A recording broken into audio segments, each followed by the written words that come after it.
Salut à toi cher ami, sois le bienvenu dans cette nouvelle vidéo de la fac de Max. Ici Maximilien Abadi et aujourd'hui on va voir ensemble ce qu'est le print on demand, quels sont les avantages et les inconvénients de ce business model, combien ça coûte de se lancer, est-ce que c'est un business rentable, quelles sont les erreurs courantes à éviter et enfin je te présenterai les meilleures solutions de print on demand sur le marché.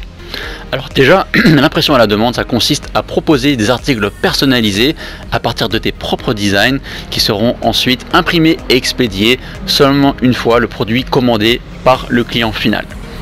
Alors ça s'inscrit parfaitement dans une stratégie de dropshipping où on ne gère ni stock ni envoi, et vendre des produits physiques en ligne via le print on demand, ça peut être un excellent moyen de monétiser ta créativité, ta passion et ton audience. De la vente de t-shirts au poster, en passant par les mugs ou encore les chaussettes personnalisées, le print on demand offre de nombreuses opportunités de vendre des produits originaux et uniques à tes clients.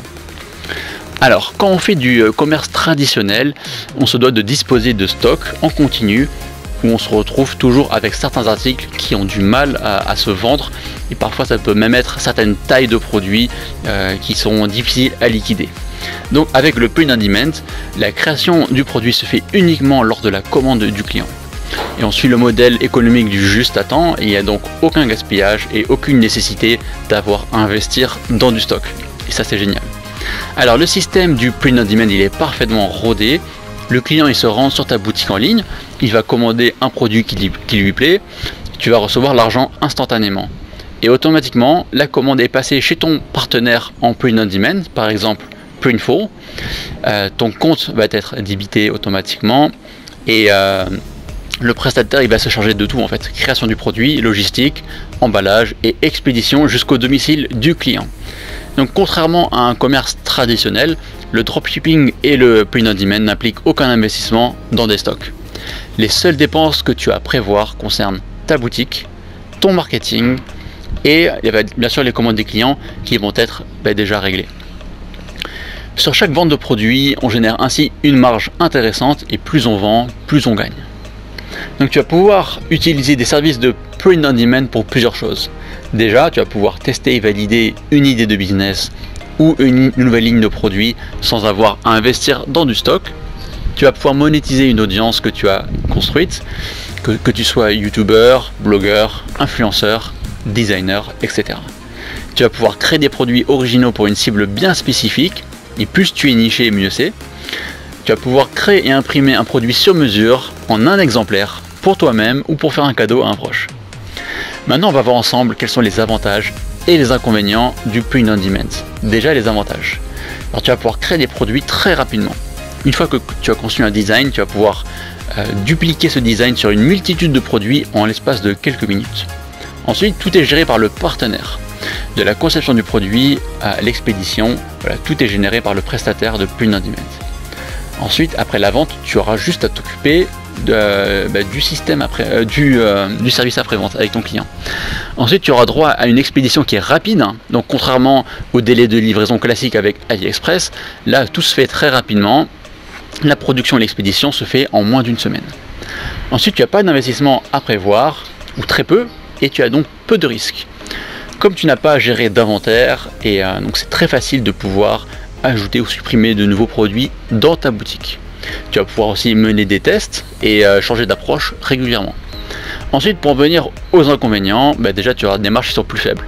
Parce que les coûts par produit créé et expédié sont plus élevés que pour une commande en gros. Ensuite, tu vas avoir une personnalisation qui est plus limitée en fonction de ton partenaire en print on demand. Ça va dépendre. À toi de voir vraiment les différents prestataires du secteur, ce qu'ils proposent et si ça répond bien à ce que toi tu recherches.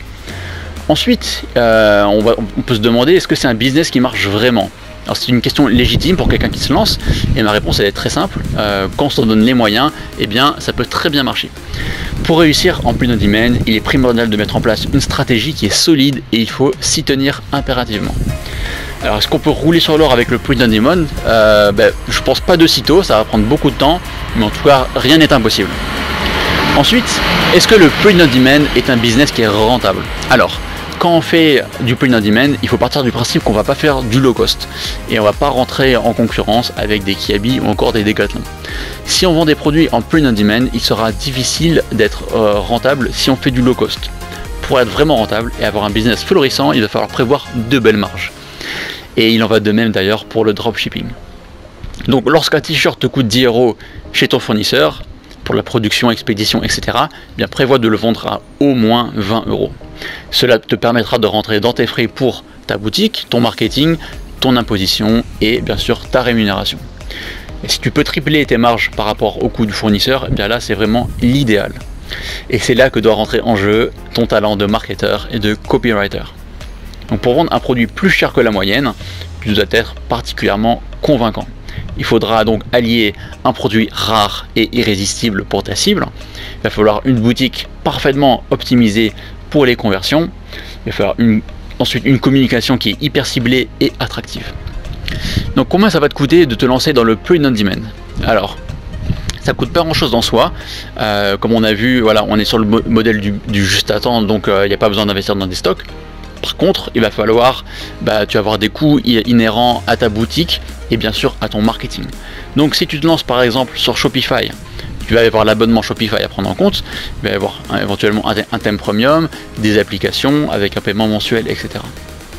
Avec WordPress, il va falloir prendre en compte le coût du nom de domaine, de l'hébergement, le thème, les plugins premium, voilà. Donc en gros, pour la base. Ensuite, il va falloir prévoir un budget pour la publicité, notamment pour Facebook Ads. Et si tu as une vision long terme, il va falloir aussi prévoir un budget netlinking pour améliorer ton référencement naturel. Et quand on se lance dans le print on demand, ce qui coûte le plus, eh bien ça va être la publicité et le SEO pour que tu puisses assurer une bonne visibilité à tes produits. Maintenant, quelles sont les erreurs courantes en print on demand? Donc tout comme avec le dropshipping, les erreurs courantes que j'ai pu noter, elles sont multiples. Déjà, on va avoir une boutique à l'apparence amateur. On peut avoir ensuite une cible qui n'est pas assez bien définie. On va avoir une boutique qui est mal optimisée, une mise en avant des produits qui est trop limitée. Ensuite, on va avoir une mauvaise stratégie de publicité ou une mauvaise stratégie SEO. Voilà, donc parfois il suffit qu'il y ait un ou deux éléments qui soient négligés pour que les résultats soient quasi inexistants. Il est donc primordial d'être irréprochable dans sa stratégie, car on vend tout de même des produits qui sont plus onéreux que la moyenne et on n'est ni Nike ni Adidas. Donc, il suffit d'avoir une boutique mal optimisée pour les conversions, lente à charger, avec un rendu amateur, des visuels basiques, etc. pour que l'expérience utilisateur soit plombée. Et donc la stratégie SEO va être un gros plus si tu souhaites t'imposer dans le haut des résultats de Google et tu pourras ainsi en tirer un trafic ciblé, récurrent et gratuit.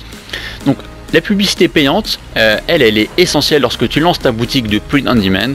Ça va être le seul et unique moyen d'attirer un trafic ciblé et immédiat sur ta boutique. Il est cependant indispensable de bien configurer tes campagnes de publicité avec un ciblage parfait et des publicités au top pour maximiser tes conversions. Sinon, tu peux vite perdre de l'argent dans la publicité. Alors maintenant, où est-ce que tu vas pouvoir vendre tes produits de print on demand? Alors déjà, la base, ça va être de vendre sur ta propre boutique. Mais souvent, voilà, c'est une partie qui va être négligée, mais tu n'es pas limité à ta boutique Shopify ou WordPress. Tu vas pouvoir aussi vendre tes produits sur des marketplaces comme Amazon, eBay ou encore Etsy. Et pour attirer du trafic sur ta boutique, tu vas pouvoir utiliser plusieurs leviers. Déjà, la publicité payante avec Facebook Ads, Instagram, Snapchat, TikTok, Google Ads. Tu auras le référencement naturel. Et enfin, troisième point, tu auras aussi les réseaux sociaux comme Facebook, Instagram, Pinterest, etc. C'est à toi de voir en fait les leviers les plus intéressants en fonction de ta stratégie, de ton budget et surtout de ta cible. Tu dois impérativement savoir où se trouve ta cible pour mieux la cibler. Voilà, donc c'est vraiment important que tu réfléchisses bien ta stratégie de visibilité, autant pour ta propre boutique, mais également tu n'es pas limité à celle-ci, tu vas pouvoir aussi vendre sur des marketplaces, et ça c'est quelque chose qui est très négligé par les e-commerçants. Alors maintenant, comment choisir le bon prestataire en print on demand? Alors pour choisir le bon, il va falloir que tu réunisses plusieurs facteurs. Il va falloir regarder en fait les types de produits que tu souhaites vendre, à quel point tu vas pouvoir les personnaliser, quelles sont les techniques d'impression, quelles vont être les tailles disponibles auprès de chaque prestataire, quels sont les coûts pour les produits et pour les expéditions, quels sont les moyens d'expédition, les délais de livraison et enfin quels sont les avis des utilisateurs de ces prestataires. Alors maintenant je vais te faire un top 5 des partenaires en print on demand sur Shopify. Déjà on a Printful, ensuite on a S-Pocket, Printify, T-Lunch et enfin T-Pop. Sur WordPress, on en a 3 qui se démarquent. On a S-Pocket, Printful et Printify. Alors, en France, on a un acteur qui a su se démarquer au fil des années, j'ai nommé Dropshiprint. Alors cette solution, elle intègre un catalogue complet avec des t-shirts, des sweats, des sacs, des masques, etc. et plein d'autres accessoires sur lesquels tu pourras imprimer tes propres motifs. Bien que Dropshiprint ne dispose pas encore de sa propre app sur l'App Store de Shopify, il te sera tout de même possible de lier ta boutique avec l'API de Dropshiprint. Alors maintenant la question qu'on se pose tous, c'est quel est le meilleur service de print on demand? Alors de ma propre expérience, la meilleure solution que j'ai pu utiliser est Printful, mais je ne les ai pas toutes testées. Printful, c'est aussi une application de print on demand qui est la plus évaluée sur l'App Store de Shopify, avec plus de 3000 avis et une note moyenne de 4,3 sur 5. Sur le répertoire de WordPress, le plugin qui se démarque le mieux c'est S-Pocket avec plus de 2000 téléchargements et une note moyenne de 4,1 sur 5. Voilà, on arrive déjà au terme de cette vidéo sur le print on demand. J'espère vraiment qu'elle t'aura plu. Si c'est le cas, ne manque pas de t'abonner à la chaîne YouTube et à laisser un petit pouce bleu. Si tu souhaites en savoir plus sur le print on demand, je t'invite à consulter mon article publié sur le blog webnSEO.fr. Tu peux aussi t'abonner à ma newsletter hebdomadaire où je délivre plein d'infos exclusives et croustillantes autour du dropshipping, de l'affiliation et des sites de niche. Tu retrouveras tous les liens juste sous la vidéo. Merci de m'avoir suivi jusqu'au bout. Quant à moi, je te dis à très vite pour une prochaine vidéo de la Fac de Max. Ciao!